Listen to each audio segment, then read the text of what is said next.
Hi guys, எல்லோரும் எப்படி இருக்கீங்க? இன்றைக்கி நம்ம முட்டை இல்லாத சாக்லேட் கேக் தான் செய்ய போகிறோம். எப்படி செய்யறதுன்னு பார்க்கலாமா? டம்ளர்லேயும் செய்ய போகிறோம், கிண்ணத்துலேயுமே செய்ய போகிறோம். எப்படி செய்யறதுன்னு பார்க்கலாம். ஃபஸ்ட்டு இந்த எண்ணெய் தடவை ஒரு ப்ரஷ் இருந்தால் எடுத்துக்கோங்க. ஃபஸ்ட்டு எண்ணெயை நல்லா தடவிட்டு அதுக்கப்புறம் நம்ம மைதா மாவை மேலே போட்டு எடுத்துக்க வேண்டியதான். அது ஒட்டாமல் வரும். அதனால தான் எல்லா டம்ளர்லேயுமே அந்தமாரி செஞ்சுக்கோங்க. உங்களுக்கு எத்தனை டம்ளர் தேவையோ அந்த அளவு நீங்கள் செஞ்சுக்குங்க. நான் ஒரு 3 டம்ளர் தான் செய்ய போகிறேன். எதுக்கும் இன்னொரு 2 டம்ளர் எடுத்து வச்சுருக்கேன், அளவு பத்தாமல் போனால் என்ன பண்ணுறதுன்னு சொல்லிட்டு. அதனால் நீங்களுமே அந்தமாரி செஞ்சுக்குங்க. டம்ளர் ரெடி ஆகிடுச்சு. இப்போ ஒரு மிக்ஸி கப் எடுத்துக்கோங்க. நாட்டு சர்க்கரை சேர்த்துக்குங்க. பேக்கிங் பவுடர், சோடா உப்பு சேர்த்துக்குங்க. கொக்கோ பவுட்ரு ஒரு 3 ஸ்பூன் சேர்த்துக்குங்க. எண்ணெய் சேர்த்துக்குங்க. வாசனை இல்லாத எண்ணெய் சேர்த்துக்குங்க. காய்ச்சினா ஆற வச்ச பால், ரொம்பவும் ஆற வேண்டாம், மிதமான சூட்டில் இருந்தால் போதும். நல்லா மிக்சியில் அடிச்சிட்டு வந்தாச்சு. இப்போ திரும்பி மைதா மாவு சேர்த்துக்குங்க.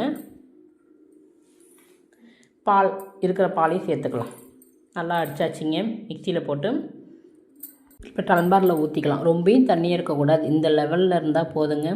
ரொம்பவும் தண்ணியாக இருக்கக்கூடாது, ரொம்பவும் கட்டியாக இருக்கக்கூடாது. இப்போ ஊற்றுனா உங்களுக்கு உழற மாதிரி ஸ்டேஜில் இருந்தால் போதும். ரொம்ப டேஸ்ட்டாக இருக்கும். நீங்களுமே செஞ்சு ட்ரை பண்ணி பாருங்கள். ரொம்ப ஈஸி, சீக்கிரமாக செஞ்சிடலாம்.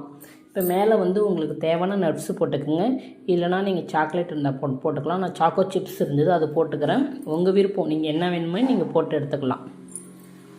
போட்டு ரெடி ஆயிடுச்சு. இப்போ நம்ம குக்கரில் தான் வைக்க போகிறோம். குக்கரை சூடு பண்ணி வச்சுக்கலாம்.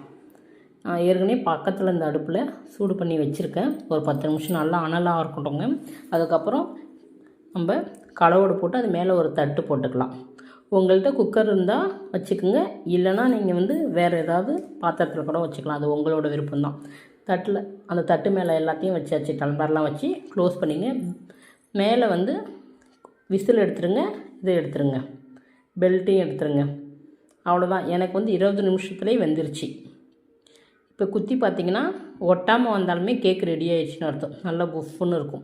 டம்ளர் நீங்கள் அரை டம்ளர் ஊற்றினால தான் உங்களுக்கு ரொம்ப மேலே வழியாமல் இருக்கும், இல்லைனா வழிஞ்சிடும். இந்த டைமில் கொஞ்சம் ஆற வச்சுக்கலாம். ஆற வச்சு ஒரு கத்தியால் எடுத்திங்கனாலுமே வந்துடும்.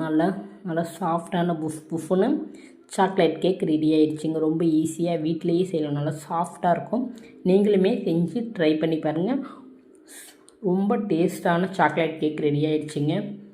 உங்களோட விருப்பம், நீங்கள் என்ன நட்ஸு சேர்த்துக்கனாலும் சேர்த்துங்க, இல்லை ப்ளைனாக செஞ்சாலும் செஞ்சுக்குங்க.